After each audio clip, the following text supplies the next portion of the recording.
Hello, welcome love to that the Peanuts intro. Gallery. I love that intro too. It makes me dance every time. Oh yeah, every single time it comes on, y'all can't see us, but we're all like doing a little dance behind the little peanut signs. So it just makes everyone happy. I love that sound. Right? I've heard that from other guests as well. Mhm. All right, so welcome everybody. Welcome Carrie, and Hello. welcome to our guest, Johnny Beyond. Woohoo! Ta-da! There he is. So, for those that don't know Johnny, he is a magician, he's an entertainer, he is a podcaster, he is a ghost storyteller, and most importantly to me personally, he is the producer of the Peanuts Gallery. Yay! Johnny, you Welcome, wear so many Johnny. hats. I know, Well, no, right? so what it really is I am a storyteller. Mm, And love it that. just depends on the venue and the story being told, what medium I use to tell the story. Oh, love that. Ah, That's yeah. just So it- one big hat. Yeah. Yeah. So it Mhm. could be music, it could be magic, it could be, a paranormal story, it could be used to be through dance, but I'm at level 53 now and can't quite move like I did when I was in my 20s. I'm just saying. Right? I used to love to swing dance, and I just can't imagine doing that now. Well, so I was dancing like at that level up until maybe 2018, and I Mm. had a foot injury, and Yeah. that kind of put things on the kibosh. And then 2020, I got COVID, and that left me with incredible vertigo. And Oh, so Oh. even if I try to move like I did when I was 20, the room starts spinning like a roulette wheel. oh my gosh. Place your bets. Was it Wow. was it swing dancing that you did primarily? So I have a degree in music theater performance with a minor in choreography and specifically American folk dance. Cool. I had no idea. Yeah. I studied ballet, I studied jazz, I sang and danced on cruise ships and in theme parks for years and years and years. Did did an off Broadway show, did a Broadway tour of Broadway swing, and I did do a lot of swing dancing for from 2000 to 2018.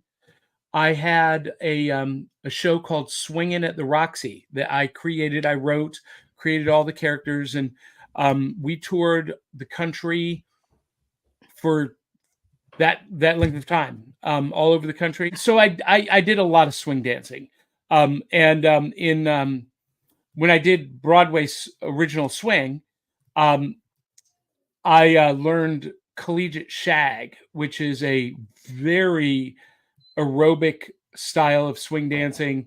It's really hard, and very few people specialize in it. And my partner and I became recognized for it. And we would, travel around and teach workshops and do, performance exhibitions. First day with my new tongue. And yeah, It's but called collegiate shag. collegiate shag. I'm gonna have to look that up. That sounds Step, interesting. yeah, it's step, pop, step, pop, step, step. It sounds like something else, but I'm guessing Yeah. that's it's a little bit more PG than that. Yes. Yeah. So it started in South Carolina. It was made popular by the beach hipsters on the Carolina coast. Cool. Yeah. Well, it sounds like the stuff that they used to do in the late 50s and early 60s in the beach movies. Mm. Some. Yeah. I mean, that was a lot of go-go. Yeah, okay. Yeah. This yeah. is more really frenetic footwork. Okay. Interesting. Yeah, when I Awesome. started doing it, I mean, I'd been dancing all my life, but when I started doing collegiate shag, after 2 minutes, I thought I was going to have a heart attack because it was so cardio heavy. It was so aerobic. It's a whole different ball game. Wow. Yeah. So I got to ask you, Johnny, because there are when it comes to the world of dance, and music theater in general, it's hard to get guys into it. And I have a little boy. In fact, the little boy that was just in here, that he is a dancer, and he's the only male dancer Yeah. in his entire program. So what little tidbits can you give to little boys who are in an all girl dance program that are like, why am I the only one? You go, boy. Yeah. Well, that's what I tell them all the time. So this is not politically correct at all. Okay. But I, much like that, I was the only guy in my collegiate program. And you know what? I had a lot of girlfriends. Oh, all right. All right, Johnny. I'll just put it that way. I was at my daughter's school one time, and they had a male cheerleader, and there was these two boys there, and they were, he's a cheerleader. Can't even. And I went, hey guys, and they were like, yeah. And I said, so he gets to hang out with 20 of the prettiest girls in the whole school, and you guys are making fun of him? Uh-huh. I think he's pretty smart. That's right. And they both went, oh, And yeah. listen, as a male cheerleader, as a male dancer, you're not just hanging out with them. There's physical contact. Let's just put it that way. Well, Whoo, some collegiate shack. Yeah. It's a little bit spicy, a little bit Well, politically they were incorrect. probably fourth graders. I wasn't going to go there. Okay. Okay. But so Never mind. well, what did it for me? For in music and acting and performance, what did it for me that really was that the audience cheering, clapping, applauding, and then it kind of all came together when I was a senior in high school. I won an award for the Ohio Theater Guild Award for Best Supporting Actor in a Musical. I was Mr. Bumble in Oliver. Nice. And all of a sudden, the girls that never gave me the time of day were suddenly interested in this hot commodity. And I was like, aha. Uh-huh. I saw my future cut out for me like a well-tailored suit. Excellent. So take note, boys. Right? Dance and musical theater are happening for the dudes. Yes, it is. Exactly. So exactly. And look, and I don't, this is no judgment or condemnation on anyone, but I was the only straight guy in most every production I did. Yeah. Yeah. That helped my odds a lot. A lot. Absolutely. Oh, I love it. So you're not dancing anymore. How are you scratching that itch then that is probably still there, right? Yeah, it is. My daughter. My daughter is a singer and dancer as well. She's in her junior year at Austin P University, pursuing the same degree that I have, musical theater performance, and she's 100 times the dancer I was, because I didn't get into it. I didn't get into the dance part of musical theater until I was maybe a junior in high school, and then I started seriously training in college. And a year to 2 years later, I'm dancing professionally, on cruise ships in New York and theme parks and whatnot. Yeah. It's awesome. That is awesome. All right. So we've gone completely off track, and I still haven't asked you. Wait, there was a track? Question. There was a track? There is a track. There is a track. It's right over here beside me on my screen. Okay. So which character do you relate to and why? See, Patricia has learned something. You never ask a question that you don't already know the answer to. She and I have had this. She and I have had this discussion privately, several times now. For me, it's Charlie Brown. I really relate to Charlie Brown in a lot of ways. Mainly because every time we see him, and I want to frame it in the terms of the football, Lucy in the football, he's always this close. And that's how I feel like I've been my entire career, my entire life, this close. I've had huge successes. I'm a world champion magician, but that didn't turn into the revenue that I thought it would. I didn't automatically start getting booked to do a lot of gigs, and I came this close. And I don't feel like maybe the football has been pulled out from under me, but I just don't feel like still at level 53 Gen X, I don't feel like I've properly kicked that ball through the field goal. And when I was growing up, I was the overweight fat kid. So I was often made fun of, picked on, mostly because of my weight. I was excluded from a lot of things. And there's a stereotype, and I don't know if if it really holds through today. But when I was a kid, the fat kids were looked at as being stupid and less intelligent. And Charlie Brown is treated that way by his peers a lot. Like he's just not the sharpest tool in the shed. But and what's really funny is Charlie Brown is aware of that.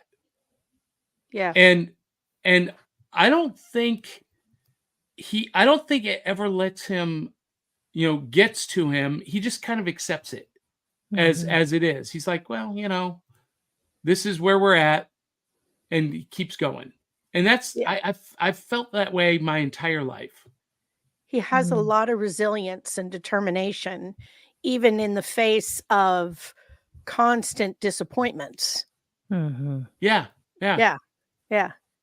Did you feel that way when you were a kid, like reading Charlie Brown? Did you ever pick up on that determination?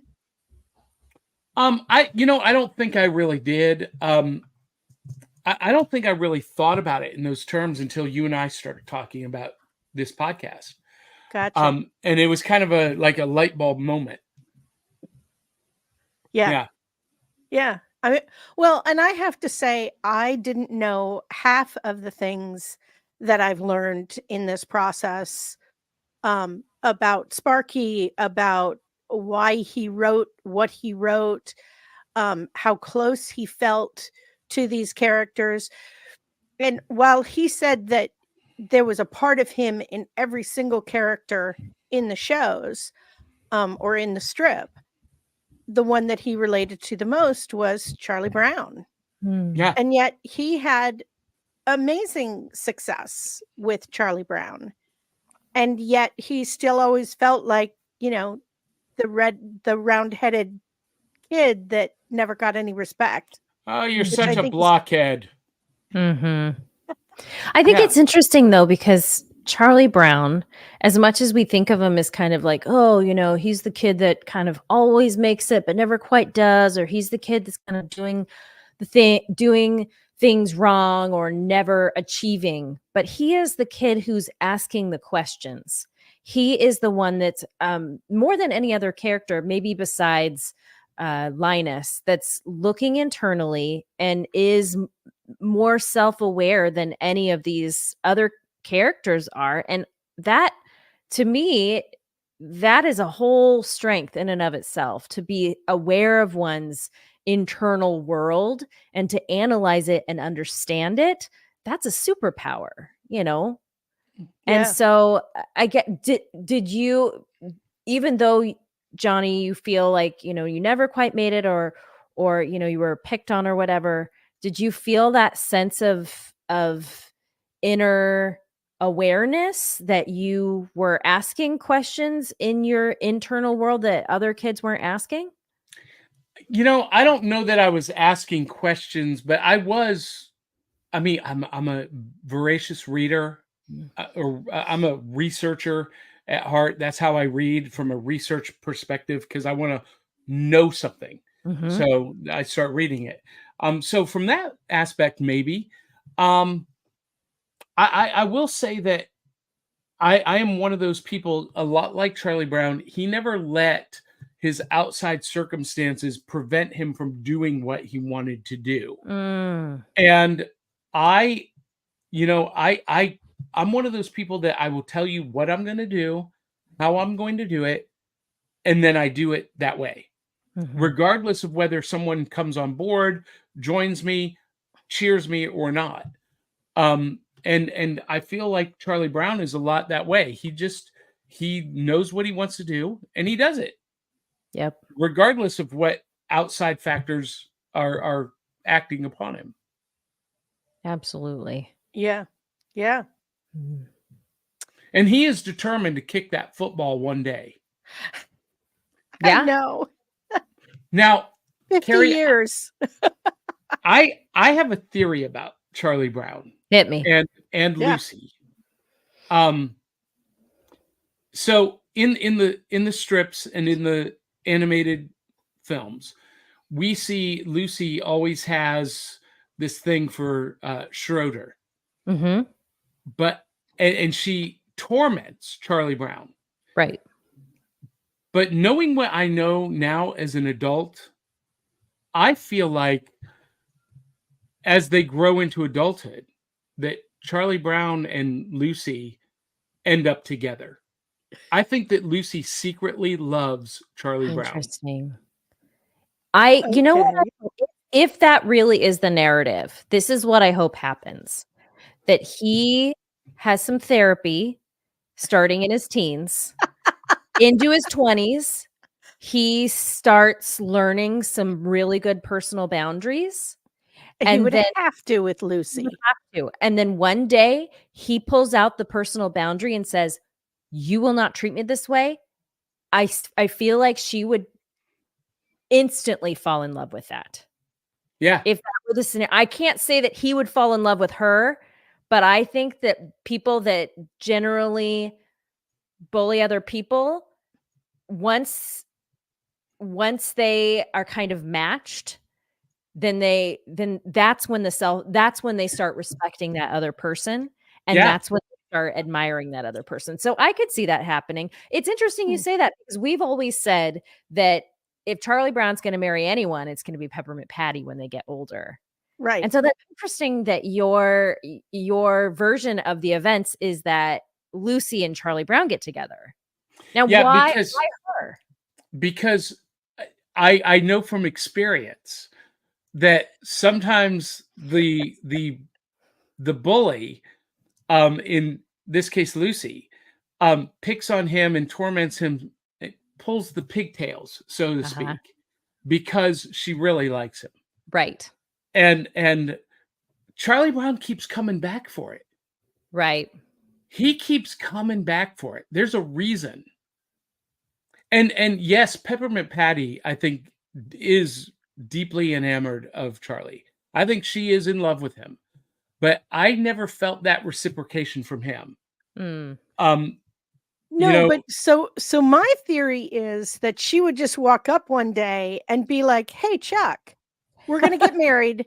Meet me at the courthouse." And he'd be like, "Okay." And they'd get married. And then she'd be like, "Okay, I want a football team. So let's get to work." And she'd have a football team. That's maybe if he doesn't go to therapy and develop boundaries. Well, yes. That's yes. that scenario. But I just think he's such a blockhead that he wouldn't even think to go to therapy, and he'd just be a salesman, and he'd like never marry anybody, and she would just be like, "Yeah, let's do it." And he'd go, "Okay." Interesting. That's I my see theory. both sides of the coin. Yes. I do too now. Uh-huh. But like I yearn for Charlie Brown to develop some boundaries. I yearn for the day when he says, "You know what? All y'all, no." And everyone's hair blows back, from the healthy boundaries that are emanating from him. But then again, Would the strip be better if he were more emotionally healthy? I don't think as many of us would relate. No, we wouldn't. Well, And that's the whole point of the hero's journey. So I Right. talk about the hero's journey a lot in Mhm. storytelling. And a good story puts the audience, the listener, the reader into a relatable role. So it's not just reading the hero's journey, it's experiencing the hero's journey as a proxy through that character. And Charlie Interesting. Brown is that for us. Mhm. There is so much to relate to, you know, in different walks of life. Different people are going to relate to Charlie Brown for different reasons, and we see ourselves in him, and Mhm. he is the underdog that we're cheering for as he goes through that hero's journey. It's just that where we meet him and where he's been so far is in the middle of that journey. We don't know what Mhm. the end is. We don't know what his status quo will be, but that we're putting ourselves in that position. And Yeah. one of the brilliant things about Charles Schultz's story is that he surrounded Charlie Brown with people that we know. Yep. You know, yes. every single one of those people we know in our real life, Yes. Yes. Yeah. and that makes it even more relatable. Yeah. Yes. Which is why I always ask the question of people when I would be at a Comic-Con, what character do you relate to the most? Mhm. And I'd get all kinds of wonderful crazy answers from people. And which led me to do the podcast because Yeah. it is so interesting how often you meet or know a Lucy or a Charlie Brown or a Linus, and I love how relatable they are. Mhm. Absolutely. It's so interesting that you bring up the hero's journey. Can you give us a little bit of context for the listeners that are not aware of? Is it Joseph Campbell? Yeah, Joseph Okay. Campbell's book, Hero with a Thousand Faces, and he basically distills every great story down to what he calls the hero's journey. There's a beginning, middle, and end, but in the hero's journey, we meet a a protagonist who is given a quest, a task, a problem to solve, and he has to leave his comfort zone. And in many cases, like the case of the story of Ulysses, Mhm. which is kind of the template. Ulysses, for him to leave his comfort zone, he had to physically leave and Mhm. go on a quest to find his prize, to find his destiny, to find his future. And along the way, as part of that hero's journey, they meet a mentor, the strange creature. In Star Wars, it's first Ben Kenobi, but later Yoda. Okay, so there's a mentor figure, and then there is the the climax of the story, the resolution of the problem, the succession of the quest, and then a new status quo. Mm. And that is the hero's journey. Um, and that new status quo could set up a new hero's journey.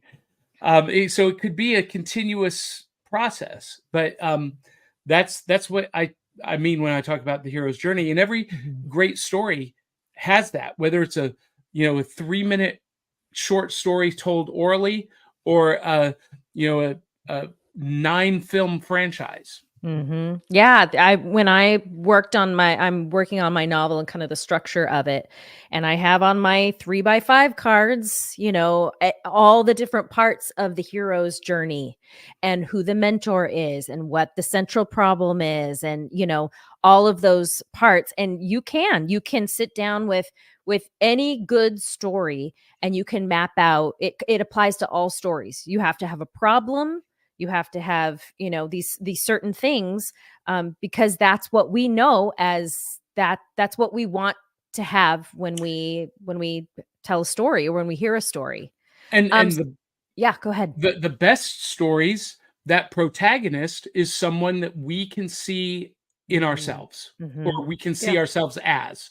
Yeah. And that's why, you know, Charlie Brown, Luke Skywalker, you know, you think Marty McFly, you know, these are characters that we can put ourselves into and see ourselves, you know, taking that journey. So, Johnny, you talked about how Charlie Brown is a relatable protagonist hero in kind of this larger conversation about the hero's journey. Then you also mentioned that there has to be a quest or a problem or some kind of a goal. What is Charlie Brown's goal? The little red-haired girl. What does she represent? To him, it represents, he thinks it represents happiness, bliss, joy, and it may or may not. You know, she may not actually be the ultimate prize, you know, but that because like in the case of Ulysses, you know, his ultimate prize was to become the hero that he was always born to be. It wasn't about physical things. It was an internal metamorphosis. And for Charlie Brown, the little redhead girl may be that, you know? Absolutely. Because here's the thing. I've lived life long enough to know that he probably is not going to get the little redhead girl. Right. Nope. But that's okay. That's not his ultimate prize. Right. Yeah. His ultimate prize is that therapy, that self-awareness, and setting those boundaries, and then setting a new status quo. But how many times do we see that in stories? Like, for instance, The Wizard of Oz, where you have Dorothy and all she wanted to do was find the wizard, kind of like Charlie Brown with the little redheaded girl. And you find out at the end that the thing you were really longing for, like the wizard or the little redheaded girl, isn't what you were really wanting. Really, in the end, all she wanted was home. Yeah. And the thing she was running from. And she had it with her the entire time. Yeah. So Charlie Brown has to understand. Charlie Brown, listen to this podcast. You have to understand you already have everything inside of you. You just have to believe in it. How do we get him this message?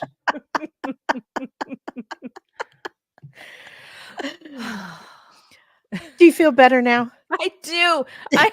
I need this is a perfect moment for my little tin cup with my nickels and saying 5 cents, please. Nickels. Carrie just had a cathartic moment, I think. Did. Right? I did. Wow. I love talking about storytelling. So when you do a mashup of two things that I love, storytelling and peanuts, oh man, you got me right in the heart bone.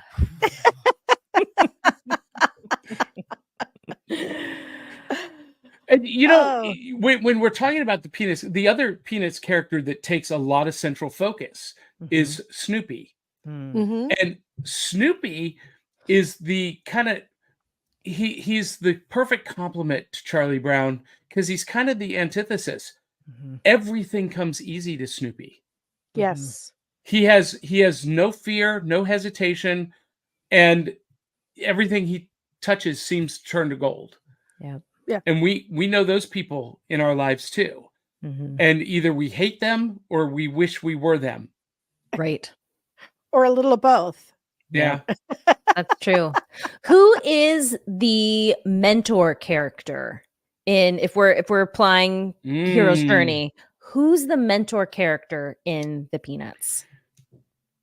I would think Linus. That's what I would think too. Linus. Yeah. Linus is always the one who has the sage wisdom beyond his years. Yeah.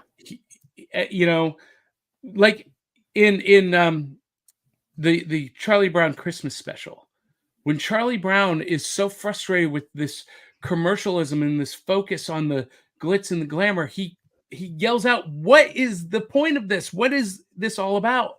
And Linus takes his blanket and forms a shepherd's, and and he just says, "Lo in the field there were flocks by night," and he quotes that whole gospel from Luke about the birth of Christ. And it's one of the most profound moments ever on television.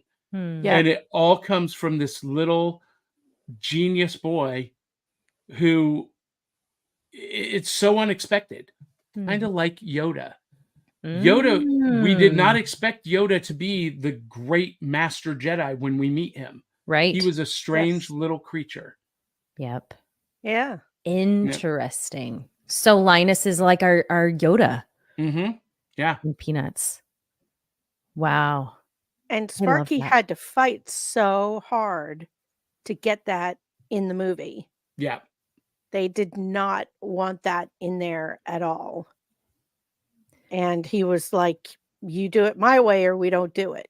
That's the most profound, like that is the whole high point of the whole program is Yes, that it is. moment. Yeah. So it we had to is. have it. Yeah. Can you imagine it without it? No. No. And Yeah. and even people who aren't religious will tell me that's my favorite part of the whole thing. Absolutely. Well, and let's just that one special. It is a perfect representation of Charlie Brown and the people Absolutely. around him, because Charlie Brown is that scrawny little forgotten tree. And once Linus shares the value of the whole holiday, what do they all do? They gather around it, and they help transform it into this gorgeous celebration of the season. And in a lot of ways, they're doing that to Charlie Brown. And that is eventually what will happen in his lifetime. Mhm. Those people are going to come around when he's the most broken. Mhm. They are going to come around him, lift him up, and celebrate him.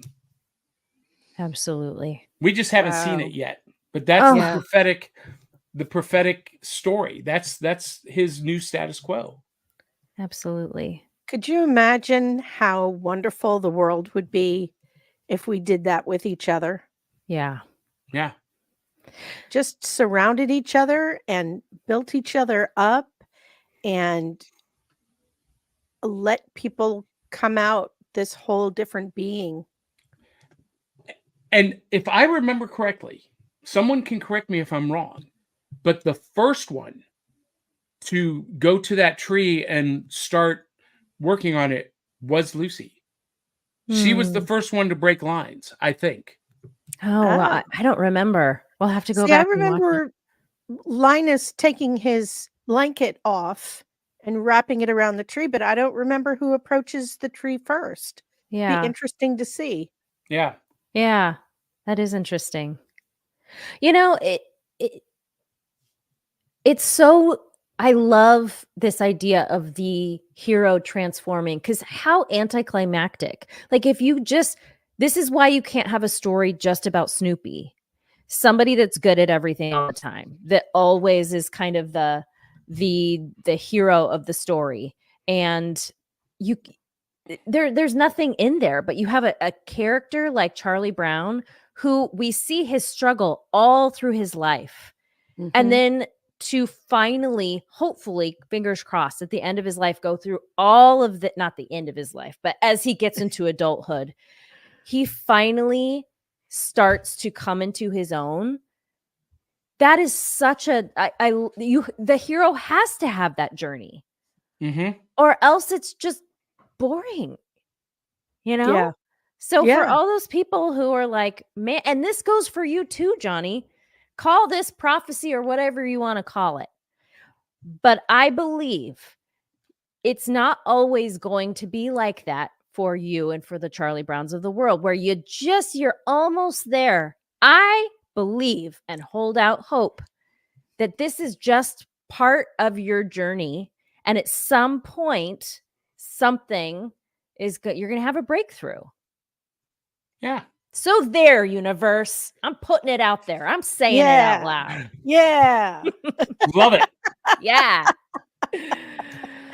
Well, you have released a book recently. A series of books. A series of books. Ooh, let's talk about them. Yeah, I've published 6 books.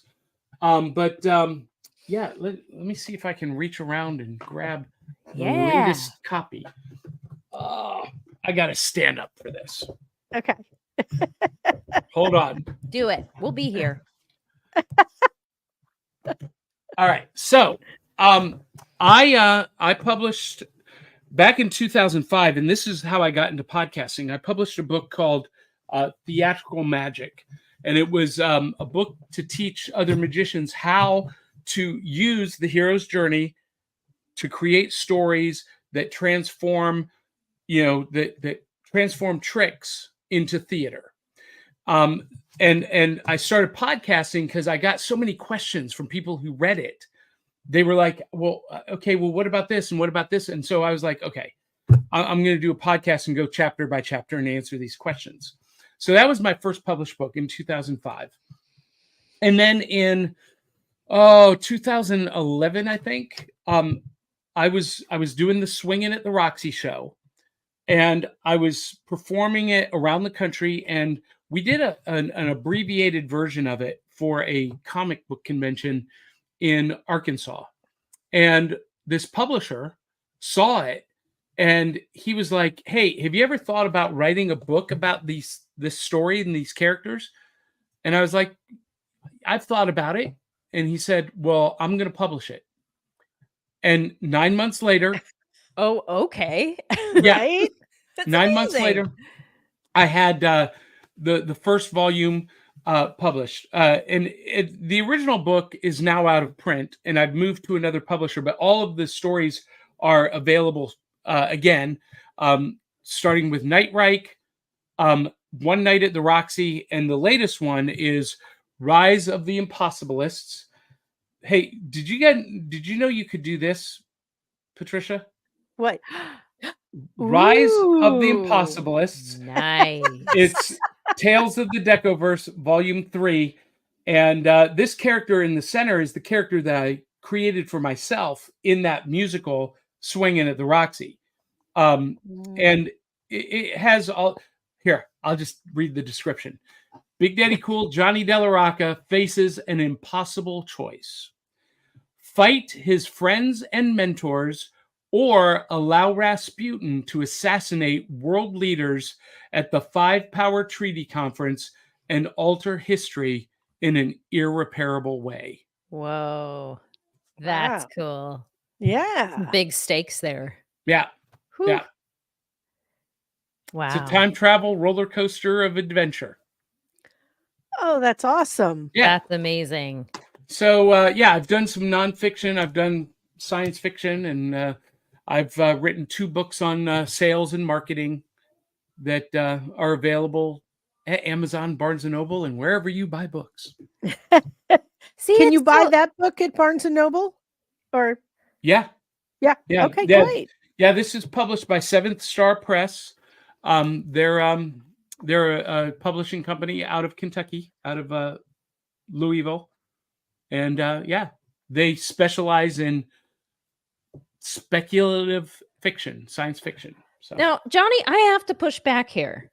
Here's what I'm going to push back on. You said that you are not. It's never quite there. Look at how many. You had somebody come up to you and say, Johnny, I'm going to publish your book. Do you know how hard I'm trying to get published? I And know people hate me when I tell that story. No, I'm thrilled for you, but I say to you, man, have you not made it? 6 books published? Well, yeah, but they're not bestsellers. They're out there, but I mean, it's a fulfillment of my creative endeavors. Right. But I'm not. It's not my living. It's not something that I can retire on yet. That's kind of my little redheaded girl is that creative endeavor that doesn't just fulfill me creatively, but financially as well. I see. Okay. Okay, but when you were doing the dancing stuff, wasn't that paying your everyday bills? Well, yeah, but Okay. I wasn't 5 cents, please. well, and it's look, and it still does. It still Uh-huh. does. Maybe I'm just greedy. Maybe I don't see the forest for the trees, or maybe I can't recognize, or maybe I'm just unfulfilled, or Ah. or I can't Well- get enough.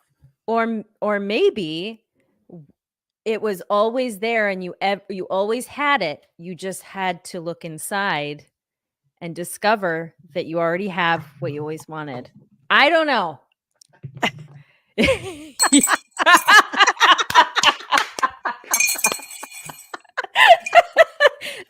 No, but I think there's a lot to be said for having that realization of a life well lived. Yeah. Well, And let's even if you don't have the financial stuff that you have, that we as a society have decided is what's important, you have in so many ways inspired people, Mhm. made people laugh, brought joy to them, whether it's from your books or your hosting at a Comic-Con or your magic or helping me with this podcast. I mean, and so I'd like you to reframe how Okay. you've lived your Yeah, life. push back, Johnny. Push back So whenever you want. here's how I feel. Okay. This is just me being like flat out honest. Yeah. Every day, people come to me with problems. Mhm. Every day they need something from me. Mhm. And I feel like, people are taking. And I'm like that little Christmas tree. I'm like, when is someone going to pour into me instead of Mm. take from me? Yeah. That's what it all boils down to. And there's nothing that I've accomplished that has made me feel like other people are, decorating the tree and celebrating the tree. Mhm. Does that make Yeah. any sense at all? Yeah. It does, It does. actually. It does. I It mean, does. my email inbox on a Sunday was 100 emails deep with people needing something from me. Hmm. Okay. Do you, and this perhaps is beyond the scope of this podcast, but what the heck? We've gone this far. Yeah, we've come this far. Might as well go the whole way. But maybe just like Charlie Brown grows up and finds that he has to go to therapy and learn boundaries. What? Shoot. Listen. Johnny, please stay with me here. Why No. heckling? No is a Wow. complete sentence.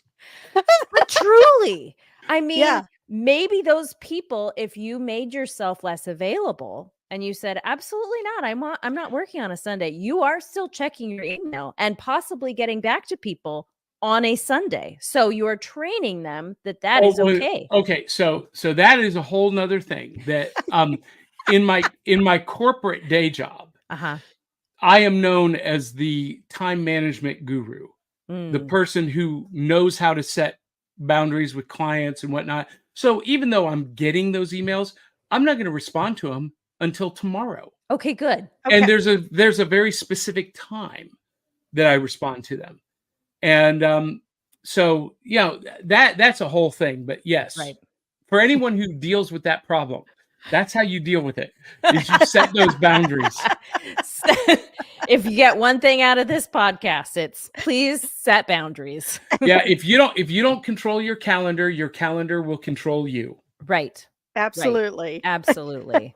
And Johnny, you're such a good sport. Thank you for suffering our question.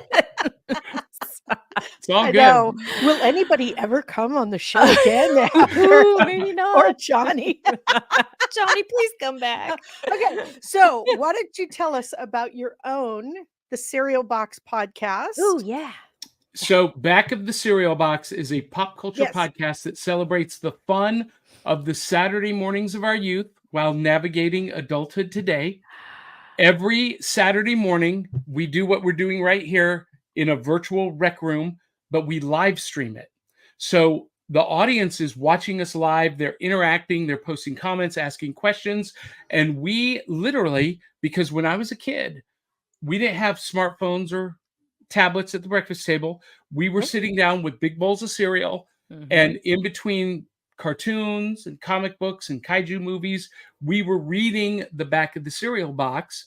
That was our newspaper. That was our world. And that's what our show is all about. So we literally, in our pajamas, eat big bowls of cereal, and we talk about cartoons and comic books from our youth, and we celebrate those memories and try to use that as a way for our audience to escape some of the negativity and toxicity of their adult lives, even if just for an hour on Saturday morning. Absolutely. That's cool. You know, I Fun. that's how I learned about recycling. I had no idea about recycling until the back of a cereal box was like, by the way, if you see this like triangular symbol, you know that it's recyclable. And I was like, what? And I went into the kitchen and I looked at all the things that had that symbol on it. And I was like, all from a back of a Life cereal box. And here I am recycling now.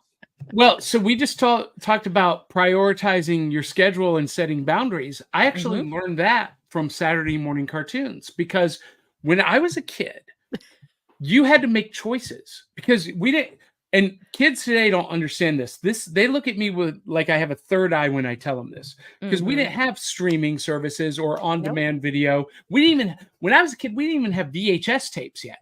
Yeah. And so on Saturday morning, you had to prioritize your time, because often your favorite shows would be on competing stations at the same time. Right. And you had to make a choice.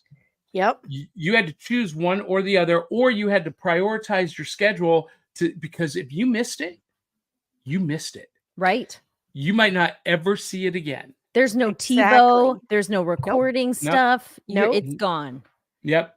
Wow. Yep. And I don't even remember until I was probably in my early teens ever seeing a rerun of anything. Yeah. Ah. Yeah. And, so, it taught you prioritization. It taught you, time management skills. Yeah. Wow. That sounds like I'm gonna listen to that podcast. That sounds fascinating. Like something so simple as Saturday morning cartoons and the back of cereal boxes can make such a difference in our lives, and maybe even in some of our lives change the trajectory of the course of our lives. Well, and Rick, what's really funny is when I meet people like at an event or like, through other podcasts, the minute I say back of the cereal box, there's a flood of memories that come back. Oh yeah. Yeah. Everyone my generation or older, or the early millennials, they understand that reference immediately. Oh yeah. Yeah. So Yeah. that's what it's all about. I love that. That's awesome. All the stuff behind me is what our show is all about. Awesome. That's so cool. Oh, I see you have an oversized what is it? Rubik's Cube back there. Love that. Yeah, it's actually a box full of Rubik's Cube themed magic tricks. Love that. Oh, Ooh. that's cool. The Rubik's Cube's really big in our house, as my husband can do one in under 2 minutes. And he's trying to teach our kids, and he's trying to teach me. I'm very resistant. Oh, I wish I had any of my cubes in here, because I can solve it in a blink of an eye. No Literally. way. Yeah. So are you doing like, is it like as few moves as possible you're able to do it in, or is it like you do the algorithms? Oh, No, you're I not. do- You're I not do telling magic. us. You're do not magic. telling us how it works. Oh. Oh, I wish I had one of them with me. I would show you right now, but shoot. they're all out in my in the workshop. So Dang. I could never do those. I can do one side, but beyond that, I just never. I don't think I'm that smart. so it is literally, Patricia, just an algorithmic pattern. Mm-hmm. And once you know the pattern, you can solve any Rubik's Cube. Yep. And it Oh. depends on how mixed up it is, how long it takes that algorithm to, fully solve it. But if you use the exact same pattern over and over and over and over again, eventually it will solve the cube. Yeah. Oh. Crazy. It's crazy. And then people get so fast. They're like, and they're doing it. So they're doing like multiple moves, it looks like, at one time. And you Yeah. get these speed cubes that are like turning it's like butter, or magnetic cubes where they just like the cubes just like snap into place, the different rotations. And I have to say, if It's there's astounding one to watch. skill, if there's one skill a dude can learn that would impress me, take note, fellas. Get yourself in a dance and learn the Rubik's Cube. Woo! So have you seen the kid who does it blindfolded? Yes. So they put a cube in front of him. He looks at it. They give him 30 seconds to look at all the sides. Sets it down. They blindfold him, and then they start the clock. 3 seconds. Blindfolded. Boom. Boom. Incredible. It's What? unreal. Yeah. I know. Yeah. It's unbelievable. Oh, okay, now I'm gonna have to go find that. Mm-hmm. It's so cool. Wow. Well, Johnny, thank you so much for being here. We so appreciate you suffering our questions, and My pleasure. I hope it wasn't too uncomfortable. Not at all. Okay, good. You got a little bossy today. Are you sure you're not a Lucy? I'm channeling my Lucy. Ooh. 5 cents, please. I love it. Thank you. Thank you so much for joining us today, Johnny. It really was a great episode. It was so great to hear your thoughts. And I want to celebrate you because I think you're a fantastic person. I felt that way the first afternoon that I met you up in Bowling Green. And then I knew it when we were up in Rathacon. And thank you for helping me put all this together and being such a great friend and an awesome person. Thanks. Well, for you are all so your welcome. support. It's my pleasure. Thanks. We'll see you all next time.